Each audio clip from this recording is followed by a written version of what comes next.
Hi, I'm Bart Hanson. I'm the owner and lead instructor for CrushLivePoker.com. The following hand comes from our call-in show that we record live at 2 p.m. Eastern Time every Monday.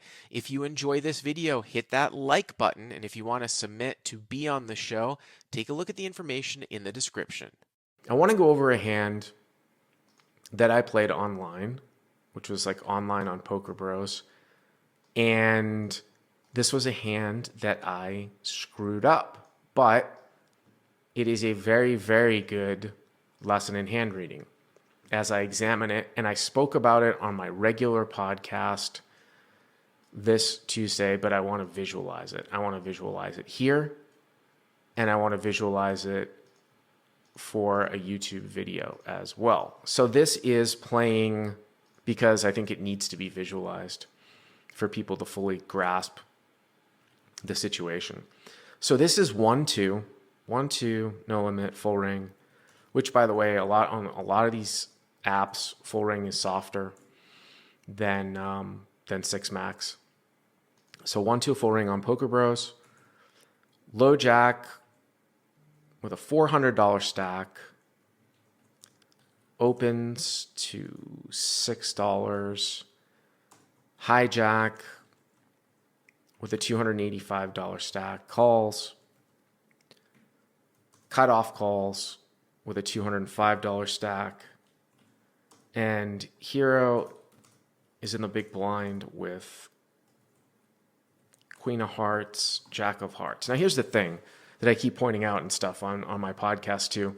So what I'll try to do is I'll multi-table 8 tables. A lot of these apps are built where you can play 4 tables at a time, even on one app on an emulator, and then have a second account where you can play another 4 tables. I am not good at multi-tabling. What I mean is that once I get to above 4 tables, I will commonly make I don't know what you want to call it. Yeah, I will commonly make physical mistakes, logistical mistakes, things like that, misclicks, or be involved in hands and not have a chance to play the hand in the way that I would have played it if I was just playing one table. This is what happens here. Usually I'll 3-bet here. Low jack opens to 6, hijack calls, cutoff calls, Heroes in the big blind with Queen Jack of Hearts. A lot of dead money out there. Normally, I'm going to 3-bet this hand. It might not always be a 3-bet, but when you take a look at the late configuration open from LJ sub full ring game, this probably should be 3-bet off. Again, I think what was happening was I was at a different table, didn't get a chance to do it. I think I might have run out of diamonds where I don't have a time bank or something on Poker Bros, so I just call. So the pot is $25. So Hero calls, pot's $25, and we see an unbelievably good flop. The board comes out, King of Hearts, 10 of clubs, 9 of hearts. And we have Queen Jack of Hearts. So we flop the stone cold nuts with a heart draw. So I check. Low jack, who is the pre-flop raiser, checks. And the hijack also checks. And the cutoff, who's last to act, bets 1050. So check, check, check. Cutoff bets 1050. Now, obviously, it's a little bit unfortunate when the pre-flop raiser doesn't bet, but this board is somewhat wet and sticky.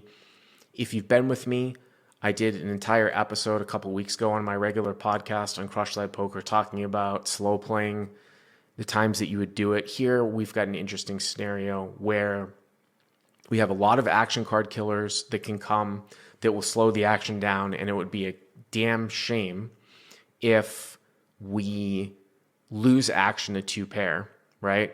However, we have the action card killers in our hand. We block them from coming because we've got 2 hearts in our hand, and we have a queen, and we have a jack. So it's a little bit of a gamble, but the other thing that's going on here too is that the pre-flop raiser has checked, the guy in the middle has checked, cutoff has bet. He doesn't necessarily have to be strong. I think check raising here probably would be a mistake here against an LP bet. And also, too, we don't want to give the pre-flop raiser, if he's somehow checking ace-king or aces, the excuse to just fold, right? Cutoff is also not super deep either. So Hero calls, and it goes fold, fold. So fold, fold. So I'm like, oh, big deal. Like I've got the nuts here, but am I going to get the action, right, that I'm looking for here? So we're heads up. Go to the turn. The turn's the 8 of hearts. So I make a flush now. So it's king of hearts, 10 of clubs, 9 of hearts. The turn's 8 of hearts, right?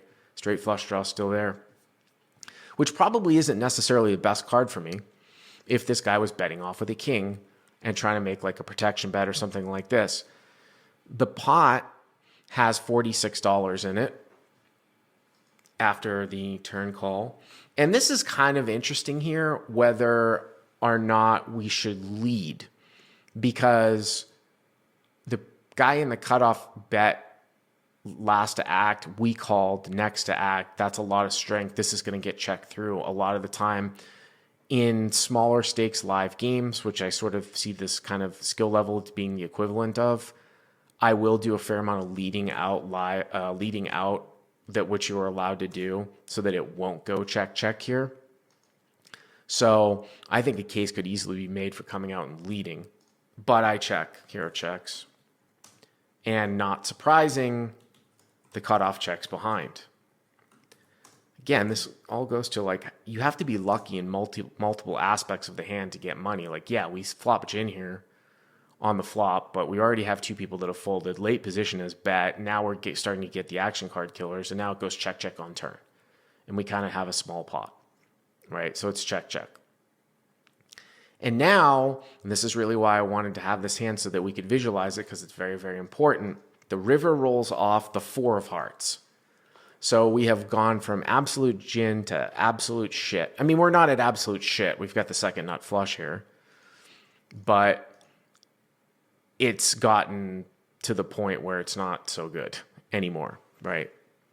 So again, queen of hearts, jack of hearts, and the board is king of hearts, 10 of clubs, 9 of hearts, 8 of hearts, 4 of hearts. It's run out with a 4 flush. Now, in practice, what I did, and I took a long time with it, is I bet 1866 and the villain quickly folded. When I went back and I reviewed the session, I wanted to go back and really, really analyze this hand, because that's what I do, obviously. I'm trying to get content for my training, and I want to figure out my own mistakes. I realized how good a hand this was to look at when we're looking at distributions of suits and hand reading, and we can get into an advanced hand reading spot here, and how bad a play I made by betting at the end. So let's visualize this again for the live stream or people with the podcast, but you'll see this on YouTube. We have queen of hearts, jack of hearts in our hand. The board is king of hearts, 10 of clubs, 9 of hearts, 8 of hearts, and 4 of hearts. So we have the second and the third nut in our hand. Okay? The king of hearts is out there. The 9 and the 8 of hearts are out there.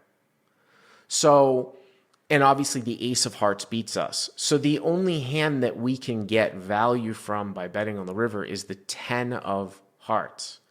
That's basically it. The lone 10 of hearts. Now, the reason why I came out and bet the river was because I found it almost impossible that the guy would have had like the ace of hearts here. It would have been very, very hard for somebody to have, for this particular player, just to have the ace of hearts that wasn't already the turn nut flush. You know, one of the things that you have to understand here too, and obviously this stuff can go pretty wide and go out the window with a lot of loose pre-flop play. It's not common that people have offsuit aces to raises. What I mean by that is that if you were looking at a normal situation, it would be very unlikely, if I was in the cutoff spot in this particular situation, for me pre-flop to have an offsuit ace here that wasn't going to be 3-bet off, because it went raise call. I'm going to 3-bet ace king. I'm going to 3-bet ace queen. I'm not calling with ace 10 off. Maybe very, very occasionally it could be like an overcall with like ace jack. But you just don't have that many offsuit aces to raises. That's number one. So him having the ace of hearts is very difficult. And also, too, if he had just the stiff ace of hearts, it's going to be bet through on the turn a lot, because it would be starting a bet with ace jack off with the ace of hearts on a king of hearts, 10 of clubs, 9 of hearts board, which should continue a bet on the turn. Or if he was really wide, Ace 10 off with the ace of hearts. I guess you could make, maybe with that one combo, might check through on turn if it's even in pre-flop. He just doesn't have the ace of hearts here, really. So the problem, so let's say he doesn't have the ace of hearts here, if ever, right? Then you would think, well, betting can't be that bad then, right? Because we always have the best hand. But what is the primary hand that we're trying to target here on king of hearts, 10 of clubs, 9 of hearts, 8 of hearts, 4 of hearts? It's a hand with the 10 of hearts in it, right? Because we have the queen and the jack of hearts, the king of hearts, the 9 and the 8 are already out there. So how could this guy have the 10 of hearts in his hand? It would literally have to be jack 10 or queen 10 offsuit with the 10 of hearts that called pre-flop, that decided to bet the flop and check back the turn. We, of course, have a queen and our jack in our hand, so it blocks some of those. Well, it would have to, if he had those hearts, it would be a suit. But, we're looking at literally just like jack 10 off with the 10 of hearts, queen 10 off with the 10 of hearts. I guess maybe king 10, which would be 2 pair, which he checks back with the 10 of hearts. The point that I'm making here is that there really aren't many offsuit 10 of hearts, just like there aren't really many offsuit ace of hearts types of hands here that are played this way, that bet the flop. It's jack 10 with the jack, the 10 of hearts always going to bet the flop. Same thing, queen 10 off. Those hands are played for raises. It's actually probably more likely that it's king 10 off or ace 10 off with the 10 of hearts. And again, they would have to bet the flop and check the turn.